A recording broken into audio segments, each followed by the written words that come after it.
अभी आज कुछ लोगों के फोन आए, कुछ अखबार में छप गया कि भारत टैक्सी के दाम ज्यादा है।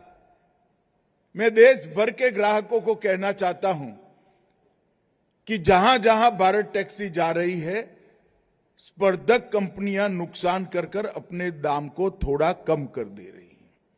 मगर कब तक कम करेगी भाई? 1 साल, 2 साल बाद में उनको भी पूछने वाले आएंगे। ना भारत टैक्सी थकेगी, ना भारत टैक्सी भागेगी। हम मैदान में रहकर सेवा के और सहकार के माध्यम से सबके साथ स्पर्धा करेंगे। हमारी स्पर्धा में किसी का नुकसान कराने का उद्देश्य नहीं है। ये जो दाम घटाने का और सारथियों को कुछ ज्यादा कमीशन देने का पैटर्न बना है, वो भारत टैक्सी की एंट्री रोकने के लिए है। वो इसलिए रोकना चाहते हैं कि भारत टैक्सी चली जाए, बाद में मनमानी की जाए। मगर मैं आज इस मंच से उनको बताना चाहता हूं कि आपकी इच्छा बढ़ नहीं आने वाली है। ना भारत टैक्सी थकेगी, ना मैदान छोड़कर भागेगी। हम डटे रहेंगे, सेवा के संकल्प के साथ डटे रहेंगे। और मित्रों, ये जो अफवाहें फैला रहे हैं, उनका जवाब हमारी कोऑपरेटिव भावना में सातत्यपूर्ण श्रद्धा का है। भारत टैक्सी को सफल करना सबसे बड़ी जिम्मेदारी हमारे सारथियों की है।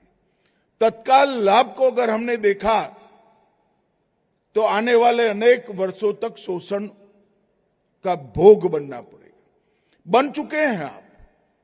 5-6 साल से इतने सारे सारथी बैठे हैं भाई, अलग अलग कंपनियों का काम करते थे। शोषण होता था या नहीं होता था? जरा जोर से बोलो तो भाई। मैं गारंटी देता हूं भारत टैक्सी कभी आपका शोषण नहीं करेगी।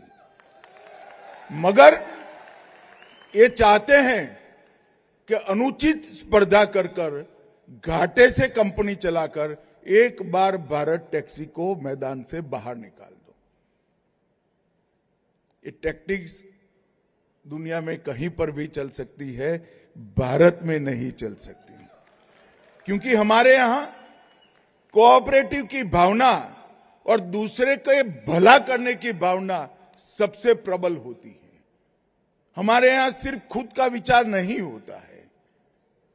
और मेरा सभी सारथियों से अनुरोध है और सभी ग्राहकों से भी अनुरोध है कि एक सातत्यपूर्ण लंबी यातायात सेवा के लिए भारत टैक्सी को सफल करना ग्राहकों की और सारथियों की जिम्मेदारी है। आप टिके रहना, भारत टैक्सी आपके साथ रहे।